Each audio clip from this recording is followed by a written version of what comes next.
بسم اللہ الرحمن الرحیم۔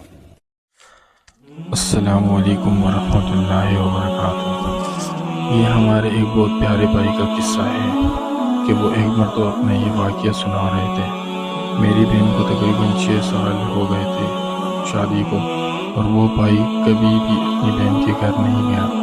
ایک مرتبہ وہ جب ڈیوٹی سے گھر آیا تو اس کی بیوی اس کو شکایتیں لگا رہی تھی، تمہاری بہن کے بچے جب بھی یہاں آتے ہیں تو گھر کا حشر نشر بگاڑ دیتے ہیں، اور آپ کی ماں ہم سے چھپ چھپا کے کبھی کپڑے، کبھی چپل اور کبھی چاول کے تیلے بھی دے دیتی ہے۔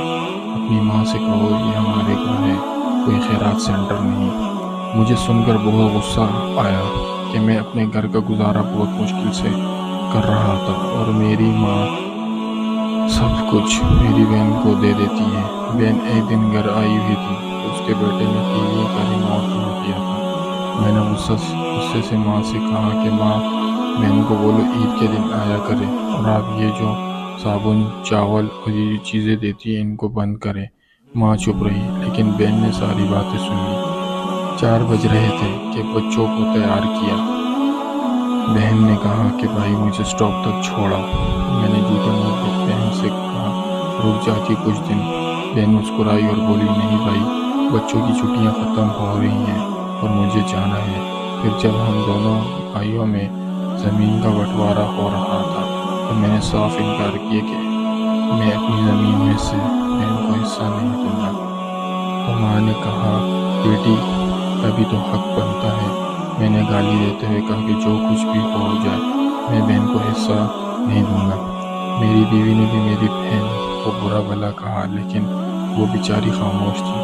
بڑا بھائی علیحدہ ہو گیا اور میرے بڑے بیٹے کو ٹی وی ہو گیا، اور میرے گھر کے حالات خراب ہو گئے۔ جتنا کچھ بھی تھا میں اس کے علاج پر لگا چکا تھا۔ میرے پاس علاج کروانے کے پیسے نہیں تھے۔ میں بہت پریشان تھا، لاکھ روپے لگا چکا تھا، اور بھوک سر پہ تھی۔ پریشانی کی حالت میں کمرے میں بیٹھا تھا، شاید اپنے حالات پر رو رہا تھا۔ اسی وقت میرے گھر میں وہی بہن آئی۔ میں نے غصے سے بولا کہ آ گئی منحوس۔ میں نے بیوی کو کہا کچھ تیار کرو بہن کے لیے۔ بیوی میرے پاس آئی تو بولا کوئی ضرورت نہیں گوشت اور بریانی بنانے کی۔ پھر 1 گھنٹے بعد وہ میرے پاس آئی۔ بھائی پریشان ہو گیا ہے۔ میں میرے سر پہ ہاتھ پھیرا، کہا بڑی بہن ہوں میں تمہاری، گود میں کھیلتے رہے، اب دیکھو مجھ سے بڑے لگتے ہو۔ پھر میرے قریب ہوئی اور اپنے پاس سے کنگن نکالے اور میرے ہاتھ پہ رکھ دیے، اور آہستہ سے بولی پاگل تو ایویں پریشان ہوتا ہے، بچے اسکول تھے، سوچا دوڑتے دوڑتے بھائی سے مل آؤں، یہ کنگن بیچ کے اپنے خرچ کرو اور اپنے بچے کا علاج کرو۔ شکل تو دیکھ ذرا کیا حالت بنا رکھی ہے۔ میں خاموش ابائیوں کی طرف دیکھی جا رہا تھا۔ بہن آہستہ سے بولی کسی کو بتانا مت، تمہیں میری قسم ہے۔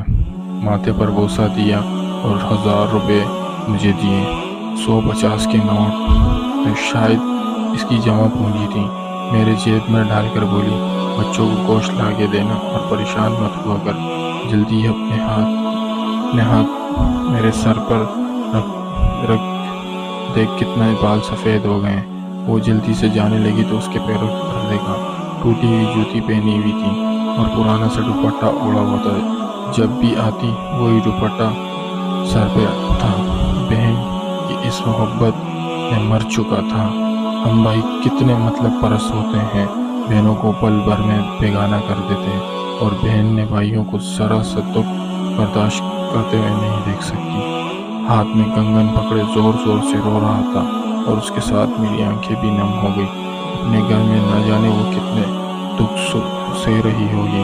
لمحے کے لیے اپنی بہنوں کے پاس بیٹھ کر حال چال پوچھ لیا کرو، شاید ان کے چہرے پر کچھ لمحے کے لیے سکون سا آ جائے۔ بہن ماں کا روح ہوتی ہے اور بڑا بھائی باپ کا روح ہوتا ہے۔ یہ تھی اس بھائی کی زبانی۔ تو میرے بھائیوں